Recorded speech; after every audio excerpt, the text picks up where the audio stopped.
வணக்கம். நீங்கள் இணைந்து கொள்வது நியூஸ் ஃபர்ஸ்டின் இரவு 8 மணி பிரதான செய்தியுடன். குளோபல் டிவியூடாக சர்வதேசத்தின் பல பாகங்களில் இருந்தும் இணைந்திருக்கும் உங்கள் அனைவரையும் சந்திப்பதில் மிக்க மகிழ்ச்சி. உங்களுடன் இணைந்திருக்கும் நான் சிசிரகுமார் கிருஷாந்த் ராஜ். விரிவான செய்திகளுக்கு செல்ல முன்னர் முதலில் இன்றைய தலைப்புச் செய்திகள். வரவு செலவு திட்டம் 109 மேலதிக வாக்குகளால் நிறைவேற்றம். மஹிந்த ராஜபக்ச, விமல் வீரவங்ச உள்ளிட்ட 13 பேர் வாக்களிப்பில் கலந்து கொள்ளவில்லை. வடிவேல் சுரேஷ் பெட்ரோலுடன் பாராளுமன்றத்திற்குள் பிரவேசிக்க முயற்சி. இலங்கையின் முதலாவது தொழில்சார் குத்துச்சண்டை கோதா ஸ்டாயின் கலையகத்தில். சக்தி சிரச நத்தார் வலயம் கோலாகலமாக ஆரம்பம். அடுத்த ஆண்டிற்கான வரவு செலவு திட்டம் பாராளுமன்றத்தில் இன்று 109 மேலதிக வாக்குகளால் நிறைவேற்றப்பட்டது. முன்னாள் ஜனாதிபதி மஹிந்த ராஜபக்ச உள்ளிட்ட 13 பேர் வாக்களிப்பில் கலந்து கொள்ளவில்லை. இதன் அடிப்படையில் வரவு செலவு திட்டத்திற்கு எதிராக 51 வாக்குகளே கிடைத்தன. ஐக்கிய தேசிய கட்சி, ஐக்கிய மக்கள் சுதந்திர கூட்டமைப்பின் ஆளும் கட்சி அமைச்சர்கள் மற்றும் பாராளுமன்ற உறுப்பினர்கள், EPDP மற்றும் தமிழ் தேசிய கூட்டமைப்பு உறுப்பினர்கள் ஆகியோர் வரவு செலவு திட்டத்திற்கு ஆதரவாக வாக்களித்தனர். அத்துடன் ஆறுமுகன் தொண்டமான் தலைமையிலான இலங்கை தொழிலாளர் காங்கிரஸ் உறுப்பினர்களும் வரவு செலவு திட்டத்திற்கு ஆதரவு தெரிவித்தனர். வரவு செலவு திட்ட 3ஆம் வாசிப்பின் போது மக்கள் விடுதலை முன்னணி எதிராக வாக்களித்திருந்தது. இதேவேளை எதிர்க்கட்சி உறுப்பினர்கள் விடயங்களை தெளிவுபடுத்தி வரவு செலவு திட்டத்திற்கு எதிராக வாக்களித்தனர். காரணங்களை தெளிவுபடுத்துவது அனாவசியமானது என இதன்போது சபாநாயகர் குறிப்பிட்டார். විදුලි වාහන බදු වැඩි කරන්න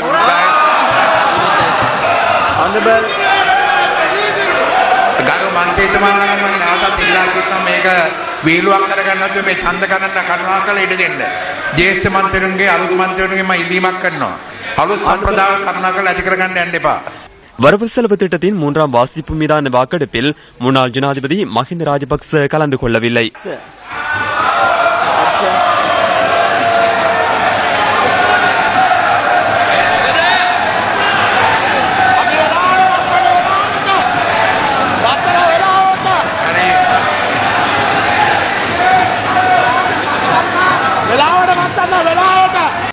அமைச்சர் MKDS குணவர்தன மற்றும் தமிழ் தேசிய கூட்டமைப்பின் செல்வம் அடைக்கலநாதன், சிவசக்தி ஆனந்தன் ஆகியோரும் இன்று வாக்களிப்பில் கலந்து கொள்ளவில்லை. இதேவேளை ஐக்கிய மக்கள் சுதந்திர கூட்டமைப்பின் கீதா குமாரசிங்க, மனுஷ நாணயக்கார, பவித்ரா வன்னியாராச்சி, தேனுக விதானகமகே, பிரேமலால் ஜெயசேகர, ஜனக பண்டார தென்னகோன் மற்றும் சிறிபால கம்லத் ஆகியோரும் இன்று வாக்களிப்பில் கலந்து கொள்ளவில்லை. தேசிய சுதந்திர முன்னணியின் தலைவர் விமல் வீரவங்ச இன்று சபையில் பிரசன்னமாகியிருக்கவில்லை. Honorable Vimal Veeravansa.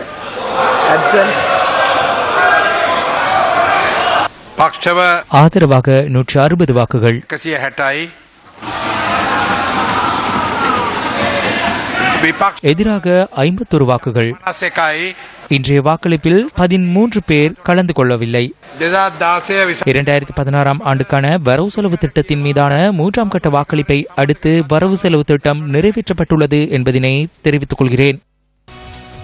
தீக்குளித்து தற்கொலை செய்யப் போவதாக தெரிவித்து பெட்ரோலுடன் பாராளுமன்ற கட்டட தொகுதிக்குள் பிரவேசிக்க முயற்சித்த ஐக்கிய தேசிய கட்சியின் பாராளுமன்ற உறுப்பினர் வடிவேல் சுரேஷை போலீசார் தலையிட்டு தடுத்தனர். பெருந்தோட்ட தொழிலாளர்களின் சம்பளம் அதிகரிக்கப்படாமைக்கு எதிர்ப்பு தெரிவித்த பாராளுமன்ற உறுப்பினர் இன்று தீக்குளிக்கப் போவதாக நேற்று சபையில் அறிவித்திருந்தார். இதற்கமைய இன்று அவர் பாராளுமன்ற கட்டட தொகுதிக்குள் பெட்ரோலை எடுத்துச் செல்ல முயற்சித்தார்.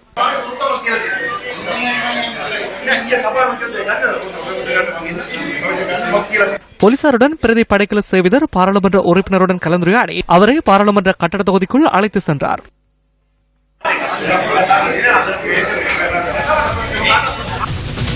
இதேவேளை தோட்ட தொழிலாளர்களின் சம்பளம் தொடர்பில் தொழில் அமைச்சர் WDJ செனவிரத்ன இன்று பாராளுமன்றத்தில் ஊடக சந்திப்பில் கலந்து கொண்டு கருத்து தெரிவித்தார். මම පැහැදිලිව කියන්නට ඕනේ ලබන ජනවාරියේදී අපි ගේනවා නීතියක් පාර්ලිමේන්තුවට. ஜனவரியில் பாராளுமன்றத்திற்கு புதிய சட்டம் கொண்டு வர உள்ளோம். அதாவது அனைத்து தனியார் ஊழியர்களுக்கும் குறைந்தபட்சம் ஒரு நாளுக்கு 100 ரூபாய் சம்பள உயர்வு வழங்கப்படும். ஒரு மாதத்திற்கு 2500 ரூபாய். இந்த திட்டத்திற்குள் தோட்ட தொழிலாளர்களும் உள்வாங்குவதற்கு நடவடிக்கை எடுப்போம். ඇතුළත් වෙලා ඒ අයටත් මේ පඩිය රුපියල් 1500 ලැබෙන විදියට අපි வரவு செலவு திட்ட திருத்தங்கள் தொடர்பில் இன்று பாராளுமன்றத்தில் கருத்து தெரிவிக்கப்பட்டது. මම එකක් කියන්න කැමති මේ යෝජනා සංශෝධනය නිසා நான் ஒரு விடயத்தை கூற விரும்புகின்றேன். திருத்தங்கள் கொண்டுவரப்பட்டமையினால் நிதியமைச்சர் சமர்ப்பித்த தரவுகளில் வருமான குறைவு காணப்படலாம். செலவு அதிகரித்துள்ளது. இவை அனைத்தையும் கவனத்திற்கொண்டு எதிர்வரும் ஜனவரி மாதத்தில் பொருளாதார முகாமைத்துவ குழு ஒன்று அமைத்து திட்டங்களை நடைமுறைப்படுத்துவோம். அப்போது நாட்டிற்கு தெரியப்படுத்த முடியும். நீங்கள் கூறியதை போன்று திருத்தப்பட்ட வரவு செலவு திட்டம் ஜனவரி மாதத்தில் வருமா? ප්‍රකාශය ඔබතුමා කරපු ප්‍රකාශය අනුව සංශෝධිත අයවැයක් ජනවාරි එනවද? கலந்துரையாடப்பட்ட விடயங்கள் மற்றும் சமர்ப்பிக்கப்பட்ட விடயங்கள் உள்ளடங்கலாக ஆவணத்தை ஜனாதிபதிக்கும் அமைச்சர் நிமல் சிறிபால டி சில்வாவுக்கும் வழங்கியுள்ளோம். உங்களுக்கு தேவை என்றால் தருகின்றேன். ஜனவரி மாதத்தில் அறிவிக்கின்றோம். வடக்கில் ராணுவம் வசமுள்ள காணிகளில் ஒரு பகுதி விடுவிக்கப்பட உள்ளதாக பிரதமர் ரணில் விக்ரமசிங்க பாராளுமன்றத்தில் இன்று தெரிவித்தார். நான் மகிழ்ச்சியுடன் கூற விரும்புகின்றேன். நாட்டின் இனப்பிரச்சினைக்கு தீர்வு காண்பதற்கு நடவடிக்கை எடுக்கப்பட்டுள்ளது. நாட்டின் பொருளாதாரம் தொடர்பில் கருத்தில் கொள்கின்ற போது வடக்கு கிழக்கு தொடர்பில் அவதானம் செலுத்தியுள்ளோம். இவைதான் யுத்தத்தினால் முழு அளவில் சேதமடைந்துள்ளன. யாழ்ப்பாணத்தில் இன்று பொருளாதாரம் வீழ்ச்சியடைந்துள்ளது. அதேபோன்று கிழக்கில் சுற்றுலாத்துறை அபிவிருத்தி செய்யும் திட்டம் ஒன்று உள்ளது. வடக்கு மக்களுக்கு, குறிப்பாக யாழ் மாவட்ட மக்களுக்கு நான் நினைக்கின்றேன் ஏனைய பகுதி மக்கள் அளவுக்கு பிரச்சினை இல்லை. ராணுவத்தினரிடம் இருக்கும் நிலங்களை மீண்டும் விடுவிக்க மேலும் ஒரு பகுதியை வழங்க உள்ளோம். ஜனாதிபதியும் முன்னாள் ஜனாதிபதி சந்திரிகா பண்டாரநாயக்க குமாரதுங்கவும் அமைச்சர் சுவாமிநாதனும் இது தொடர்பில் கலந்துரையாடி வருகின்றனர். பிரதமர் அவர்கள் ஜனவரி மாதம் 16ஆம் தேதி வரையில் நடக்கின்ற டோனர்ஸ் கான்ஃபரன்ஸ் அந்த நன்கொடை வழங்குகின்ற நாடுகளிடம் வடக்கு கிழக்கு மாகாணங்களுடைய அபிவிருத்தி தொடர்பாக, மீள்குடியேற்றம் தொடர்பாக, மீள கட்டியெழுப்பப்படுவது தொடர்பாக தான் பேசுவதற்கு ஆயத்தமாக இருக்கிறேன் என்று ஒரு உத்தரவாதத்தை அளித்திருக்கின்றார். குறிப்பாக வடக்கு எந்த அடிப்படையில் அது மதிப்பிடப்பட்டிருக்கின்றது? அந்த சேதங்கள் மதிப்பிடப்பட்டிருக்கின்றதா? நட்டங்கள் மதிப்பிடப்பட்டிருக்கின்றதா? மனித வளம் அளிக்கப்பட்டிருப்பது மதிப்பிடப்பட்டிருக்கின்றதா? எந்த அடிப்படையில் பிரதமர் அவர்கள் டோனர் கான்ஃபரன்ஸ் அந்த நிதி வழங்குகின்ற நாடுகளிடம் போய் கேட்க இருக்கிறார் என்பது அந்த பிரதேசத்தை பிரதிநிதித்துவப்படுத்துகிறவர்களுக்கு தெரியாது. அது ஒரு முக்கியமான பிரச்சனை. மீள்குடியேற்றம், அந்த பிரதேசங்களை மீள கட்டியெழுப்புகின்ற பிரச்சனைகளில் பிரதமர் அவர்கள் அந்த நன்கொடை வழங்குகின்ற நாடுகளுக்கு செல்வதற்கு முன்னர் தமிழ் தேசிய கூட்டமைப்புடனும் மாகாண சபையுடனும் பேச வேண்டும். இதேவேளை தேசிய பிரச்சினை தொடர்பிலும் மாவை சேனாதிராஜா கருத்து தெரிவித்தார். இந்த நாட்டிலே அடிப்படை முக்கியமான பிரச்சனை இனப்பிரச்சனைக்கு தீர்வு காண வேண்டும் என்பது, அதிகாரங்களை பகிர்ந்து அந்த இனப்பிரச்சனைக்கு தீர்வு காண வேண்டும் என்பது. பிரதமர் கூட சென்ற காலத்திலே சொன்னார், ஒரு சமஸ்டி அடிப்படையில் தீர்க்கலாம். ஏஸ்பெட்டிக்கல் டெவல்யூஷன் என்ற வார்த்தைகளை பாவித்தார். வடக்கு கிழக்கு என்ற ஒரு விசேடமான அதிகாரங்கள் நாங்கள் வழங்குவதற்கு சென்ற பிரதமர் ஆசிரியத்திலே பிரதமராக இருந்த பொழுது சொன்னார். அப்படி இருக்கின்ற பொழுது அதிகாரங்கள் பகிரப்படாமல், இனப்பிரச்சனைக்கு தீர்வு காணாமல் மத்தியிலே அரசு அதிகாரங்களை குவிக்கின்ற ஒரு நடவடிக்கையாக இந்த கிராமராட்சிய திட்டம் இருக்குமானால் நாங்கள் அதை ஏற்றுக்கொள்ள மாட்டோம். எங்களுடைய எதிர்ப்பை தெரிவித்துக் கொள்ள விரும்புகிறோம். 13வது திருத்த சட்டத்தில் கூட இருக்கின்ற அதிகாரங்களை பறித்தெடுக்கின்ற அளவுக்கு, அது நிறைவேற்றப்படாமல் பறித்தெடுக்கப்படுகின்ற அளவுக்கு அப்படி ஒரு அறிக்கை அல்லது அதுக்கு ஒரு டிரெக்ஷன், ஒரு வழிகாட்டு நிர்வாக அறிக்கை ஒன்று அனுப்பப்பட்டிருந்தால் அதை நீங்கள் தயவு செய்து திருப்பி பெறுவதுதான் சரி என்று நான் குறிப்பிட விரும்புகிறேன். பயங்கரவாத தடை சட்டம் நீக்கப்பட வேண்டும். அதற்காக இந்த நாட்டுடைய தேசிய பாதுகாப்பு அது உங்களுடைய பரிந்துரையான விடயம். அப்படி ஒரு பயங்கரமான காலம் இப்பொழுது இல்லை. அந்த சட்டத்தை நீங்கள் திருப்பி பெற வேண்டும். பயங்கரவாத சட்டத்தை நீக்கியாக வேண்டும். யாழ் குடாநாட்டில் நிலத்தடி நீர் மாசடைந்துள்ளமை தொடர்பில் பாராளுமன்றத்தில் இன்று கருத்துக்கள் தெரிவிக்கப்பட்டன. யாழ் மாவட்டத்தில் நிலத்தடி நீர் மாசடைந்திருப்பதாக பொதுமக்கள், பொது அமைப்புகளிடமிருந்து பல கோரிக்கைகள் எழுந்ததன் அடிப்படையில் இந்த நிலையில் குறித்த விடயங்கள் தொடர்பில் ஆராய்ந்து அறிக்கை சமர்ப்பிப்பதற்கான நிபுணர் குழு வடமாகாண சபையினால் உருவாக்கப்பட்டிருந்தது. மேற்படி குழு கடந்த பல மாதங்களாக செயல்பட்டு தனது ஆய்வு அறிக்கையின் இறுதி அறிக்கை வெளியிடப்பட்டுள்ளது. மேற்கொள்ளப்பட்ட ஆய்வுகளின்படி குடாநாட்டின் நீரில் எண்ணெய் நச்சுக்கள் இல்லை. ஆனால் குடாநாட்டு நீர் பாவனைக்கு உகந்தது என்பதை தம்மால் கூற முடியாது எனவும், தாம் ஆய்வுக்காக பெற்றுக்கொண்ட நீர் மாதிரிகள் அனைத்திலும் மலக்கிருமிகள் மிக மிக அதிகமாக காணப்படுவதாகவும், இந்நிலையில் இன்றைய கட்டத்தில் குடிநீரை மக்கள் பயன்படுத்த முடியுமா முடியாதா, இறுதி அறிக்கையின் பரிந்துரைகள் உரிய அமைச்சுகளுக்கு வழங்கப்பட்டுள்ளனவா, இந்த ஆய்வு அறிக்கையும் முன்னர் மத்திய அமைச்சினால் மேற்கொள்ளப்பட்ட ஆய்வு அறிக்கையும் திசைவானதா அல்லது வேறுபட்டதா? Any event, I must assure him. சுன்னாகத்தில் குடிநீர் சம்பந்தமான பிரச்சினை தொடர்பில் அரசாங்கம் செயற்பாட்டு தன்மையுடன் உள்ளதை நான் உறுதி செய்கின்றேன். இந்த விடயத்தில் ஜனாதிபதி மற்றும் பிரதமர் போதிய அளவீடுகள் தொடர்பில் அவதானத்தை கொண்டுள்ளனர். யாழ்குடா மக்கள் ஒருபோதும் பொருத்தமற்ற நீரை குடிப்பதற்கு நிர்பந்திக்கப்படுவதில்லை. இந்த பிரச்சனையில் பல நிர்வாகங்கள் தொடர்பு பட்டுள்ளன. மின்சக்தி வலு அமைச்சு, சுகாதார அமைச்சு, சுற்றாடல் அமைச்சு, வடமாகாண விவசாயத்துறை அமைச்சு ஆகியன இந்த விடயத்துடன் தொடர்பு பட்டுள்ளன. சுன்னாகத்தில் உள்ள தேர்ந்தெடுக்கப்பட்ட கிணறுகளில் நீர்வளங்கள் மற்றும் வடிகாலமைப்பு சபை ஆய்வு நடவடிக்கைகளை மேற்கொண்டு எஸ்எல் தரம் தொடர்பில் அனுமதிக்கப்படக்கூடிய எண்ணெய் மற்றும் கிரீஸின் அளவினை ஆராய்ந்தோம். ஆய்வு செய்யப்பட்ட 375 கிணறுகளில் 225 கிணறுகள் அனுமதிக்கப்பட்ட நிலைக்கு அதிகமாகவும் குடிநீர் பாவனைக்கு ஒவ்வாத முறையிலும் உள்ளமை கண்டுபிடிக்கப்பட்டது. இந்த கிணறுகளுக்குட்பட்ட அனைத்து பகுதிகளுக்கும் நாம் பவுசர்கள் மூலம் நீரினை வழங்கி வருகின்றோம். Divisions which are covered by these contaminated wells. Still the issue is there. Even today that தொடர்ந்தும் இந்த பிரச்சனை நிலவுகின்றது. அவர்கள் நீரை வழங்கி வந்தனர். மாகாண சபையின் வேண்டுகோளுக்கு இணங்க எனினும் தற்போது அது நிறுத்தப்பட்டுள்ளது. தொடர்ந்தும் இந்த பிரச்சனை உள்ளது. நான் தவறாக பயன்படுத்தவோ அல்லது தவறான தலைமைத்துவத்தையோ வழங்கவில்லை. I am not misleading.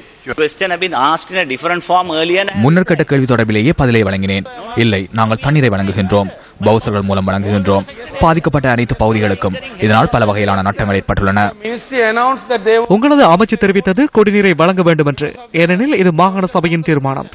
No, provincial council and you have certain problems that I have. மாகாண சபைக்கும் உங்களுக்கும் பலதரப்பட்ட பிரச்சனைகள் காணப்படலாம். அதற்கு என்னால் ஒன்றும் செய்ய முடியாது. Variance on this issue that I agree.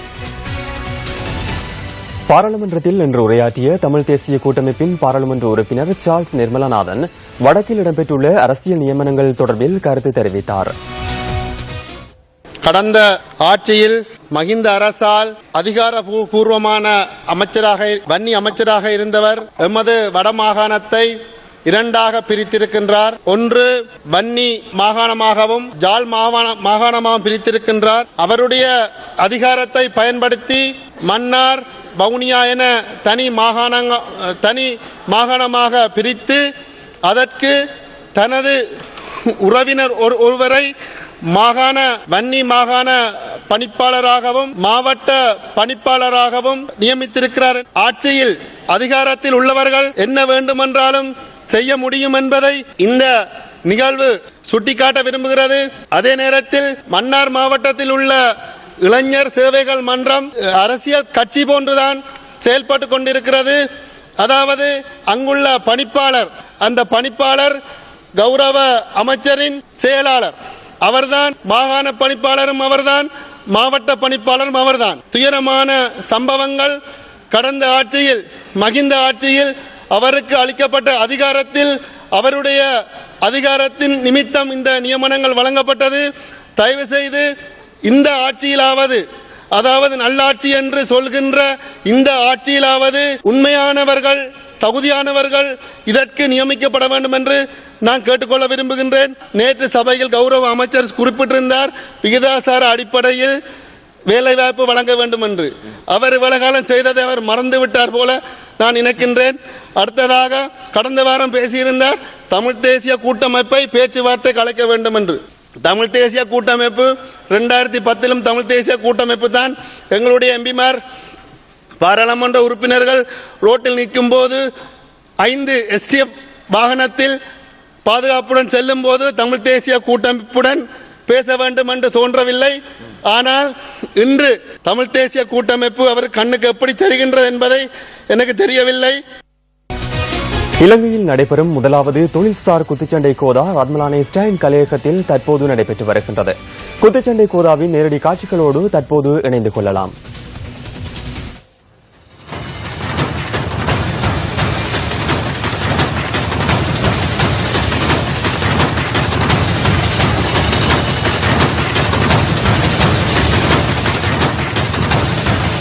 இலங்கையின் முதலாவது தொழில்சார் குத்துச்சண்டை கோதா இன்று மாலை ரத்மலானை ஸ்டைன் கலையக தொகுதியில் ஆரம்பமானது. இவ்வாறானதொரு போட்டி தெற்காசிய நாடொன்றில் இடம்பெறும் முதலாவது சந்தர்ப்பம் இதுவாகும். வரையறுக்கப்பட்ட கேபிட்டல் மகாராஜா நிறுவனத்தின் சாம்பியன் நெட்வொர்க் ஸ்போர்ட்ஸ் ஏற்பாடு செய்யும் 46 கிலோகிராம் அட்டம் வெயிட் பிரிவிலான போட்டியும் நடைபெறவுள்ளது.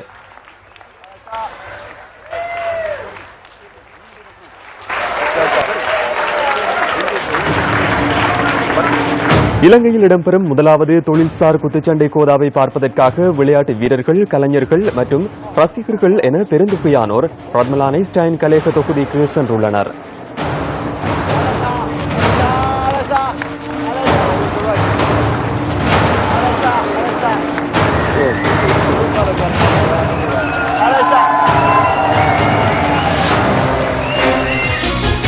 சமாதானத்தின் நற்செய்தியுடன் மலரும் நத்தார் பண்டிகையை வரவேற்கும் வகையில் அமைக்கப்பட்டுள்ள சக்தி சிரச நத்தார் வலயம் இன்று பிற்பகல் ஆரம்பமானது. கொழும்பு 2 பிரேபுக் பிளேஸில் உள்ள MTV MBCA தலைமையக வளாகத்தில் அமைக்கப்பட்டுள்ள நத்தார் வலயம் பேரருட் திரு மெல்கம் கர்தினால் ரஞ்சித் ஆண்டகை தலைமையில் திறந்து வைக்கப்பட்டது. சிறுவர்களுக்கு முன்னுரிமை அளித்து இதன் போது விசேட நிகழ்வொன்றும் ஏற்பாடு செய்யப்பட்டிருந்தது. We should all treat them. මම මහරජා සංවිධානයේ සුබ පතනවා මේ වගේ දරුවන්. நான் மகாராஜா நிறுவனத்திற்கு வாழ்த்துக்களை கூறுகின்றேன். சிறுவர்களை இங்கு அழைத்து இத்தகைய ஒரு இடத்திலே அவர்களை இருத்தி நாம் முன்வரிசையில் இருப்பதைப் போன்று அவர்களையும் முன்வரிசையில் அமர வைத்து இங்கு இடம்பெறும் நிகழ்வுகளை காண்பதற்கான வாய்ப்பை அவர்களுக்கு ஏற்படுத்தி கொடுத்துள்ளமை சிறந்த விடயமாகும். சிறுவர்களின் கைகளிலேயே எமது நாட்டின் எதிர்காலம் உள்ளது. அந்த சிறுவர்களை நாம் பாதுகாத்து சிறப்பாக வளர்க்க வேண்டும். எதிர்காலத்தில் இந்த நாடு முன்னேற்றமடையும். ඉදිරි අනාගතය මේ රටවල් හුඟක් දියුණු වෙන තත්වයකට පත් වෙනවා. பேரருட் திரு மெல்கம் கர்தினால் ரஞ்சித் ஆண்டகை இதன் போது விசேட பிரார்த்தனையிலும் ஈடுபட்டார். නිමක් නැති ආදරය නිසා சமூகம் என்ற ரீதியிலும் இலங்கையின் முன்னணி ஊடக வலையமைப்பு என்ற ரீதியிலும் பல வருடங்களாக நாம் இலங்கை மக்களின் வாழ்க்கையுடன் இணைந்து செயற்படுகின்றோம். சிரச வெசாக் வலயத்தை போன்றே நத்தார் வலயம் ஊடாகவும் ஒற்றுமை மற்றும் புரிந்துணர்வை அனைத்து சமயங்கள் மத்தியிலும் ஏற்படுத்துவதே எமது எதிர்பார்ப்பாகும். சிரச நத்தார் வலயத்தை வருடாந்த நிகழ்வாக முன்னெடுக்க நடவடிக்கை எடுப்போம். நத்தாரின் உண்மையான மகிழ்ச்சியை அடைவதற்கு இந்த நிகழ்வு வழிவகுக்கும். சக்தி சிரச நத்தார் வலயத்திற்கு இன்றைய தினம் இலங்கை விமானப்படையின் இசைக்குழு இசை வழங்குகின்றது.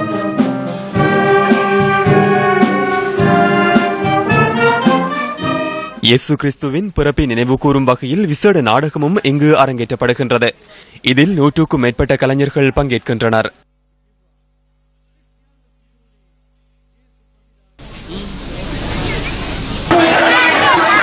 நத்தார் வலயத்தில் சிறுவர்களுக்காக அமைக்கப்பட்டுள்ள பகுதிக்கும் சென்ற பேரருட் திரு மெல்கம் கர்தினால் ரஞ்சித் ஆண்டகை அங்கிருந்த சிறுவர்களுடன் கலந்துரையாடினார்.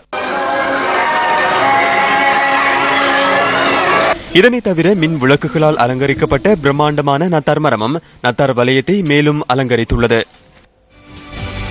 சக்தி சிரச நத்தார் வலயம் தொடர்பான மேலதிக தகவல்களை வழங்குகின்றார் அங்கிருக்கும் எமது அலுவலக செய்தியாளர் நாகலிங்கம் ஜெகநாத் கண்ணா. வணக்கம் ஜெகநாத் கண்ணா. வணக்கம் கிருஷாந்த் ராஜ். வரையறுக்கப்பட்ட கேபிட்டல் மகாராஜா நிறுவனம் ஏற்பாடு செய்திருக்கின்ற சிரச சக்தி வெசாக் நத்தார் வலயம் தற்பொழுது மிகவும் பிரம்மாண்டமான முறையிலே ஆரம்பமாக இருக்கின்றது. அந்த வகையில் தற்பொழுது இங்கு நூற்றுக்கணக்கான மக்கள் வருகை தந்து இங்கே இந்த நத்தார் பண்டிகையை கொண்டாடி மகிழ்வதை காணக்கூடியதாக இருக்கின்றது. இங்கு இசை நிகழ்ச்சிகள் நடைபெறுகின்றது. அதே போன்று இங்கு பிரம்மாண்டமான முறையில் நத்தார் மரம் அமைக்கப்பட்டிருக்கின்றது. அது மாத்திரமல்லாது சிறுவர்களுக்கான விசேட நிகழ்ச்சிகளும் இங்கே ஏற்பாடு செய்யப்பட்டிருக்கின்றன. ஆகவே நேயர்கள் அனைவரையும் அன்போடு அழைக்கின்றோம். கொழும்பு 2 பேப்ருக் பிளேஸில் அமைந்துள்ள சிரச சக்தி நத்தார் வலயத்திற்கு வருகை தந்து இங்கே இருக்கும் இந்த அனைத்து காட்சிகளையும் காண்பதற்கு அனைவரையும் அன்போடு அழைக்கின்றோம். இங்கு சிறுவர்களுக்கான விசேட வலயம் அமைக்கப்பட்டிருக்கின்றது. அதே போன்று இயேசு கிறிஸ்துவின் பிறப்பை குறிக்கும் வகையிலே விசேடமான நாடகம் அரங்கேற்றப்படுகிறது. அது மாத்திரமல்லாமல் இங்கு பாடல் நிகழ்ச்சிகள் அதே போன்று கரோல் கீதங்களும் இங்கே இசைக்கப்படுகின்றன.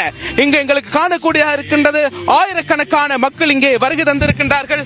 அவர்கள் தொடர்ச்சியாக இம்முறை இந்த நத்தார் பண்டிகையை கொண்டாடி மகிழ்வதை காணக்கூடியதாக இருக்கின்றது. இன்றைய தினம் மாத்திரமல்ல, நாளைய தினமும் நாளை மறுதினமும் இந்த நத்தார் கொண்டாட்டங்களோடு நீங்களும் இணைந்து கொள்ளலாம். அனைவரையும் அன்போடு அழைக்கின்றோம். நியூஸ் செய்திகளுக்காக நாகலிங்கம் ஜெகநாத் கண்ணா, கொழும்பு 2 பேப்ருக் பிளேஸில் உள்ள வரையறுக்கப்பட்ட கேபிட்டல் மகாராஜா தலைமையக வளாகத்தில் இருந்து. தேசிய ரத்தினக்கல் மற்றும் தங்காபரண கண்காட்சியின் 2ஆம் நாள் என்றாகும்.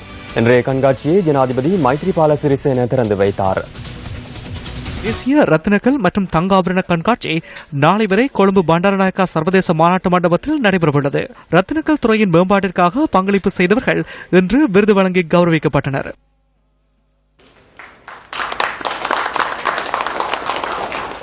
பொது அபேட்சகயா விதிයට பொது வேட்பாளராக தேர்தல் பிரசாரம் மேற்கொள்வதற்காக இரத்தினபுரிக்கு சென்றிருந்த வேளை ஆட்சிக்கு வந்ததும் வெளிநாட்டு நிறுவனங்களுக்கு இலங்கையில் மாணிக்கக்கல் அகழ்வதற்காக காணியை வழங்க வேண்டாம் என கோரிக்கை விடுக்கப்பட்டது. வெளிநாட்டவர்களுக்கு நாம் அனுமதி பத்திரம் வழங்க மாட்டோம் என அன்று நான் கூறினேன். எனினும் அதற்கிடையில் நான் அறியாமலேயே இரத்தினக்கல் கூட்டுத்தாபனத்தினுள் அத்தகைய செயற்பாடுகள் இடம்பெற்றிருந்தன. எனக்கு அந்த தகவல் கிடைத்தவுடன் அனுமதி பத்திரங்களை ரத்து செய்ய நடவடிக்கை எடுத்தேன்.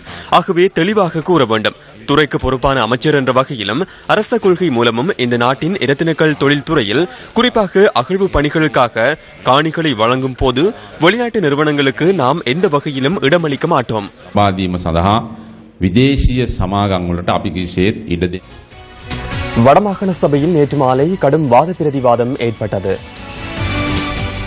முன்பு இலங்கை அரசாங்கத்தின் பாதுகாப்பு அமைச்சு இந்த முன்னாள் போராளிகளுக்கு பணம் கொடுத்த போது அந்த பணத்தை தமிழ்நாட்டில் இருந்து 2 மாதங்களுக்கு 3 மாதங்களுக்கு ஒரு வரை வந்து நேரடியாக பாதுகாப்பு செயலாளரை சந்தித்து அந்த பணத்தை அப்படியே சுருட்டிக்கொண்டு இந்தியாவுக்கு போய் அங்கு வசித்தவர் அவருடைய தலைவர். ஆஸ்பத்திரி வீதியிலே இருந்த அவருடைய கட்சி அலுவலகத்தில் இருந்து சத்தம் வாங்கியவர் விடயத்தையும் கௌரவ உறுப்பினர் கெலோ இயக்கத்தில் வாங்கியவர் தனிப்பட்ட முறையில் கெலோ இயக்கத்தினால் பாதிக்கப்பட்டவர். அவர்களுடைய காலத்திலே அவருடைய முகாம்களுக்கு முன்னால் என்னால் கூட போக முடியாமல் இருந்தது. கொலைகள், கப்பங்கள், பாலியல் வல்லுறவுகள் எல்லாம் நடந்தன. ஆனால் இவர்கள் புலிகள் இயக்கத்தை ஆதரித்த ஒரு காலத்தால் பாவமன்னிப்பு பெற்றதன் காரணத்தினால் இப்பொழுது புலிவர்களாக பேசிக் கொண்டிருக்கின்றார்கள். புலிகளை மன்னிக்கும் வரை இவர்கள் புலிகளில் இருந்தவர்கள், இவர்களும் ஆயுதங்களுடன் நடமாடியவர்கள் தான். இவர்களும் புலிகளுக்கு எதிராக ஆயுதங்களை அரசாங்கத்திடமிருந்து பெற்றுக் கொண்டவர்கள். இங்கு வந்து வெள்ளைக்காரர்கள் போல கைக்கூடாது. இது கடைசி நேரத்தில் இந்த கூழ்பானையை உடைச்ச வேலையா இருக்கப்படாது. சரி கதைக்கவில்லை, அங்கு நடந்த விவாதத்துக்கு அங்கு மறுபடியும் நாங்கள் அதை பெருசாக இங்க விவாதிக்க வேண்டியதில்லை. அவைத்தலைவர் அவர்களே, நாங்கள் அதை பற்றி இங்கே பேசவில்லை. ஆனால் எங்களுடைய சபையிலே அங்கத்தவர்களை பற்றி பேசியபடினால் தான் நாங்கள் அதை வெளியே கொண்டு வந்தோம். நாங்கள் ஊழல் செய்தோம் என்று நீங்கள் சொல்லுகிறீர்களா? ஒரு கேள்விக்கு ஒரு பதில். அதல்ல விடயம். அவ்வளவு காணுமே, இது உங்களுக்கு போதுமே. அதெல்லாம் புரியுது. உங்களுடைய கட்சி முரண்பாடுகளை ஆஸ்பத்திரி, யாழ் பெரிய ஆஸ்பத்திரிகள் வைத்து துப்பாக்கியால் தீர்த்தவர்கள் நீங்கள். யாழ்ப்பாணம் பெரிய ஆஸ்பத்திரியில் இந்த செஞ்சு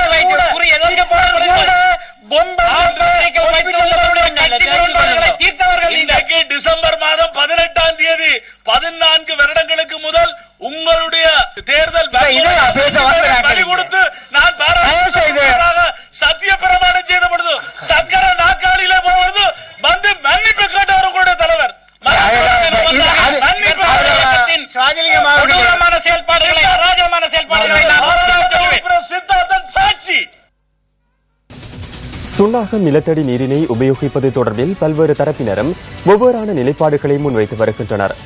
சுண்ணாகம் நிலத்தடி நீரில் எண்ணெய் கலந்துள்ளதா இல்லையா என்பது தொடர்பில் நிபுணர் குழுக்கள் முன்வைத்துள்ள இருவேறு நிலைப்பாடுகள் மக்கள் மத்தியில் குழப்பத்தை ஏற்படுத்தியிருக்கின்றன. சுண்ணாகம் நிலத்தடி நீரில் எண்ணெய் கலந்துள்ளமை தொடர்பில் ஆய்வுகளை மேற்கொண்ட நிபுணர் குழுவின் அறிக்கையில் வெளிப்படையாக மக்கள் பயன்பாட்டிற்கு சுண்ணாகம் நிலத்தடி நீர் உகந்ததா இல்லையா என்பது தொடர்பில் குறிப்பிடப்படாமையினால் மக்கள் தொடர்ந்தும் குழப்பத்தில் ஆழ்ந்துள்ளனர். வடமாகாண சபையினால் நியமிக்கப்பட்ட நிபுணர் குழுவின் அறிக்கையின் பிரகாரம் இந்த நீரில் எண்ணெய் கலப்பு இல்லை என தெரிவிக்கப்பட்டிருந்தது. எனினும் சுண்ணாகத்தில் உள்ள கிணறுகளில் இவ்வாறானதோர் படலம் வியாபித்திருப்பதை இன்று அவதானிக்க முடிந்தது. இந்த பிரச்சினைக்கு சரியான தீர்வு வழங்கப்படவில்லை என மக்கள் விசனம் தெரிவிக்கின்றனர். தண்ணிக்கு மேலே என்ன படலம் இருக்குத்தானே, அதை அப்படி படந்து கொண்டு இருந்தது. பின்ன அதை பாவிக்காம விட்டுட்டு டேங்கில் ஒன்று தடிப்பினோம், அதை வச்சு பாவிச்சு கொண்டு இருக்கிறோம். படலம் மாதிரி இருக்கும், தனியாலே அள்ளி ஊத்தினாண்டா அப்படி கும்பலிக்கா இருக்கும். இவை இல்லையாண்டு சொல்லினோம், ஒரு கோவம்ட்டு சொல்லினோம், ரெண்டு பக்கத்துக்கும் சொல்லினோம். பேருந்து இது நம்புறது தீர்வு நெடுகளும் வருது முடியுதுன்னு சொல்லினோம். பேருந்து ஓயிலுக்கு பதிலாக இதை சொல்லி இருக்கணும், நீ இதுக்கு பதிலாக இன்னொன்றை சொல்லுவேணும். இது நீர் வழங்க வழியான ஓயில் இருக்குன்னு ஒரு அறிக்கை விட்டுருந்தது. அதால் நாங்கள் பல போராட்டங்கள் எல்லாம் முன்னெடுத்தாங்க. எங்களை பள்ளிக்கிழக்கிணத்துலேயும் ஓயில்கள் அந்த பிரச்சனை இருந்தது. ஆனால் இப்போ நிபுணர் குழு அதில் மேலே தொட்டி இருக்குன்ற ஒரு அறிக்கையை வெளியிட்டிருக்கு. அது எந்த அளவுக்கு உண்மையாக இருக்குமென்று நாங்கள் நம்ப முடியலை. இது ஒரு அரசியல் சூழ்ச்சியாக கூட இருக்கலாம். ஏன்னா இது ஒரு மக்களை ஏமாத்திர செயற்பாடாக ஒன்றா தான் நாங்கள் கருதுகின்றோம். இப்போ மலைத்தொட்டு வந்து தோட்டக்குணத்துக்கு இல்லாமல் மலைத்தொட்டு இருக்குன்னு நாங்கள் நம்ப முடியாது. ஏன்னா தோட்டக்குணத்துக்கு பக்கத்தில் டாய்லெட்டோ ஒன்றும் இல்லை. வடமான அமைச்சு வந்து இது இந்த குழப்பத்தை நீக்கிறதுக்காக ஒரு உறுதியான முடிவை ஒன்று முன்வைக்கணும். நிபுணர் குழுவினால் வெளியிடப்பட்ட அறிக்கை தவறானது என கடந்த வாரம் யாழ்ப்பாணத்தில் நடைபெற்ற வளவாளர்களின் விவாதத்தில் தெரிவிக்கப்பட்டது. ஒரு சாம்பிள்ல வந்து ஈகோலி கூட இருக்கு. அப்ப அந்த ஓட்டை வந்து எங்க எடுத்துருக்கீங்க? நல்லூர்ல எடுத்து போட்டு அனுப்பியிருக்கிறீங்க ஆஸ்திரேலியாக்கா சிங்கப்பூர். ஒரு சாம்பிள்ல வந்து நைட்ரேட் கூட இருக்கு. இப்ப நைட்ரேட் எங்க இருக்காங்க? கோல்டால இருக்கு. இது ஒரு போலியான ரிப்போர்ட். ஆனால் சுகாதார அமைச்சால் கொள்பிலிருந்து வந்த மினிஸ்ட்ரியால செய்யப்பட்ட அனைத்து சாம்பிள்களையும் 100% பெட்ரோலிய கழிவு இருக்கின்ற உறுதிப்படுத்தப்பட்டுள்ளது. அப்ப இது வந்து ஒரு மக்களுக்கு ஏமாத்திர ஒரு சமூக விரோத செயலைத்தான் இந்த குழு செய்திருக்கு. ஆகவே இந்த நிபுணர் குழுவை மக்கள் நம்ப வேண்டாம். எங்களுக்கு கருத்து கூட இல்லாம இருக்குன்னு சொன்னா இந்த ரிப்போர்ட்டே அவைலபிள் இல்லை. இந்த ரிப்போர்ட்டை கொடுக்க கூப்பிடையில ஆக்களை கூப்பிடையில. ஏன் நாங்கள் இந்த ஆய்வை ஒளிவு மறைவாக நாங்கள் செய்து வெளியிட வேண்டும். இந்த ஆய்வை வந்து மக்களுக்கு தெளிவாக சொல்லணும். சுன்னாகம் நிலத்தடி நீர் மக்கள் பயன்பாட்டிற்கு உகந்ததா இல்லையா என்பது தொடர்பில் மக்களுக்கு விரைவில் விரிவான மற்றும் வெளிப்படையான விளக்கம் கொடுக்கப்பட வேண்டியது காலத்தின் தேவையாகும். இத்துடன் நியூஸ் போஸ்டின் இரவு 8 மணி பிரதான செய்தி நிறைவு பெறுகின்றது. மீண்டும் சந்திக்கலாம் நியூஸ் போஸ்டின் 10:45 பிரதான செய்தியில். வணக்கம்.